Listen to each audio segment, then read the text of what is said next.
Merhaba arkadaşlar. Bugünkü dersimizde switch ve case'lerden yararlanacağız. Bunlardan yararlanarak bir kısa hesap makinesi yapacağız. İki sayılı için sadece.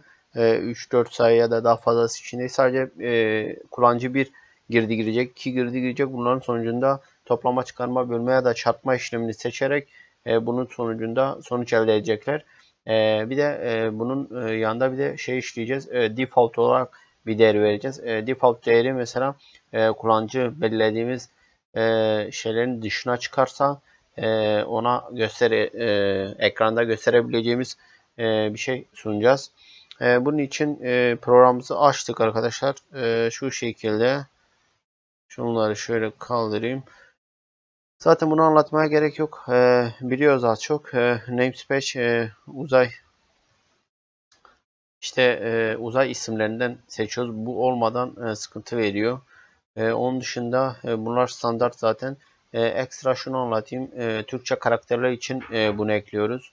Bu kısım Türkçe karakter içeriyorsa örneğin bir sayı oradaki I harfi Türkçe karakter olduğu için ASCII karakterinde olmadığı için bu da sistemimize hata vermesine sebep oluyor. Tabii ki normal burada sebep olmaz. Sadece ufak sebeplerden kaynaklanır ama sen yarın öbür gün bir program yaptığımızda orada hatalar verir.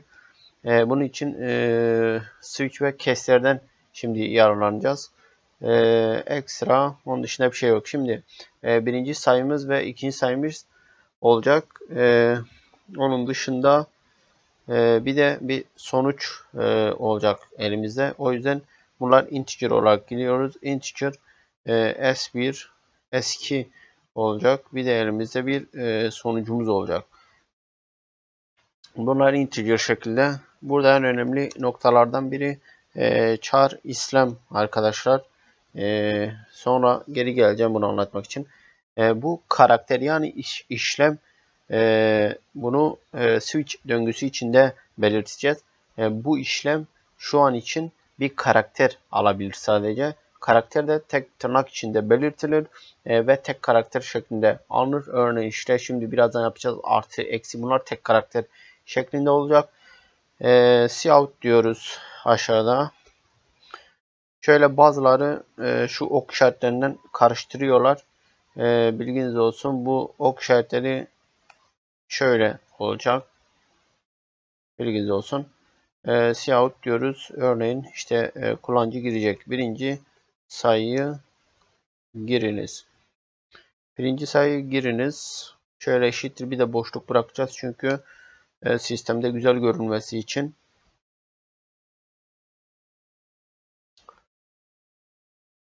Bir de şimdi kullanıcıya bir şey sunduk. Birinci sayı girin dedik. Onu cim parametresiyle girmesini sağlayacağız. Bunun için de ters ok işareti. Dikkat edin.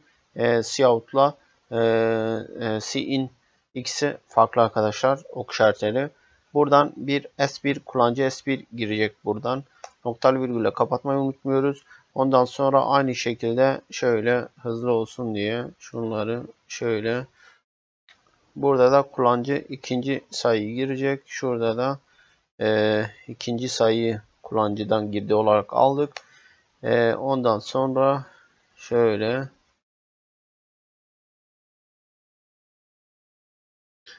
şimdi üçüncü olarak burada bir işlem belirtmesini isteyeceğiz. Örneğin işlem girin diyeceğiz. İşlem girin. Bu hangi işlemler olsun? İşte artı, eksi, bölüm ve çarpım şeklinde işlemleri kullanıcıdan girin diyeceğiz. Bu arada program herhangi bir hata verirse muhakkak şu boşluklara dikkat ediyoruz. C++'da bu boşluklar çok önemlidir arkadaşlar.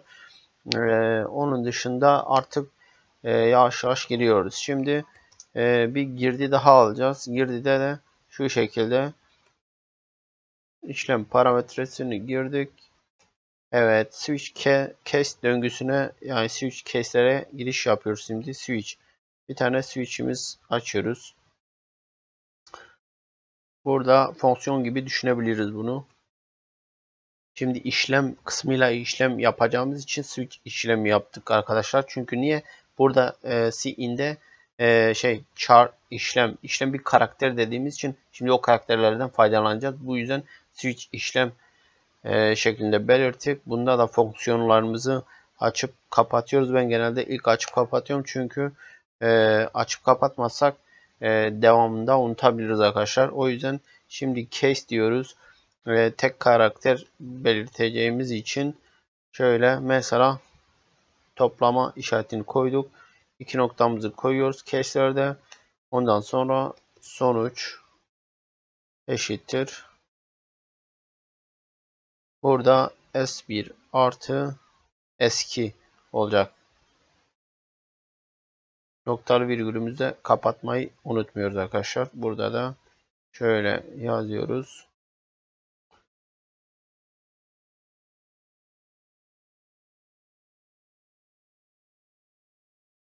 İki sayının toplamı diyoruz. Bunu da kapattık. Sayının toplamı eşittir. Şurada da program güzel görünsün diye yapıyoruz arkadaşlar. Şunda da küçük işareti yine ve sonucu yazdır diyoruz. Sonra döngüyü bırakması için break yerleştiriyoruz. Yani break'tan aklınıza kalabilir arkadaşlar. Break yani sonucu kırmak anlamında kullanılır genelde. Aynı şekilde şöyle yapabiliriz. Şunları düzenli kodlarım olsun diye şöyle şu şekilde çoğaltabiliriz. Aynı şekilde çıkarma parametresi buraya da S1 eksi S2 olacak. İki sayının çıkarımı diyebiliriz. Bu şekilde herhangi bir sonuç olduğunu düşünmüyorum, bir sıkıntı. Aynı şekilde bir alta geçiyoruz. Şunu da aynı şekilde yapıyoruz. Ne kaldı? Bölüm. Bölüm yazdık. Burada da iki sayının bölümü şeklinde belirttik. Şu bölümü de şu şekilde belirtebiliriz. Buraya da çarpımı koyduk. İki sayının çarpımı diyoruz ve tekrar sonucu aynı şekilde yazıyoruz. Evet arkadaşlar, 4 işlemi yaptıktan sonra 4 işlemden sonra default değerini dediğimiz gibi bunların dışında herhangi bir parametre girersek örneğin artı eksi çarpım bölüm dışında ya da sayılar dışında herhangi bir ifade girersek burada bize hangi değeri döndürecek, o yüzden cout diyoruz ve şöyle mesela yanlış bir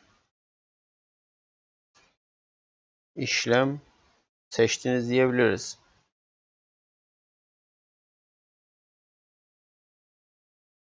Tekrar aynı şekilde sonuç yazdır diyoruz. Sonucu yazdırmasak da olur aslında şurada. Bir deneyelim programımızı. Sonra return programımız direkt kapanmaması için, sonra karşılaşmaması için arkadaşlar bunun dışında bir return ile kapatıyoruz. Return 0 diyoruz ve çalıştırıyoruz. Şimdi kısa yolları var. Ondan önce bir derle diyelim. Aynı şekilde bir derleme yapalım. Şuraya da 3 diyelim. Bir hatayla karşılaşacak mıyız? Bir bakalım arkadaşlar. Herhangi bir hatayla karşılaşmadık. Şimdi çalıştırıyoruz. Program derlenmemiş. O zaman şöyle derle ve çalıştır diyoruz. Herhangi bir hata verdi mi? Herhangi bir hata vermiş gibi arkadaşlar.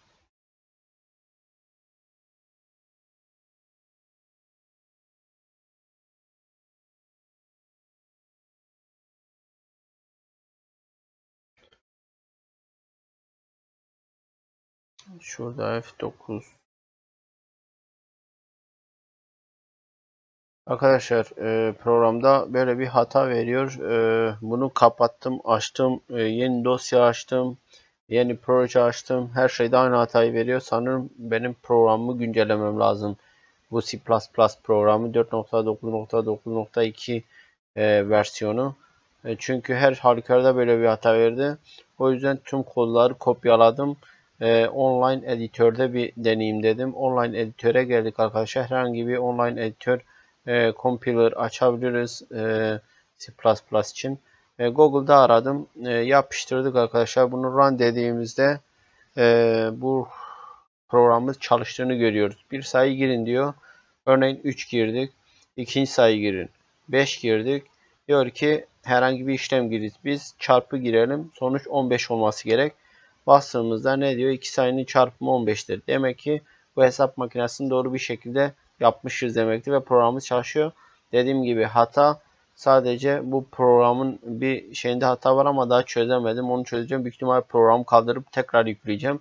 Ondandır çünkü eminim emindim herhangi bir kodlarda sıkıntı olmadığından. O yüzden burada denedim.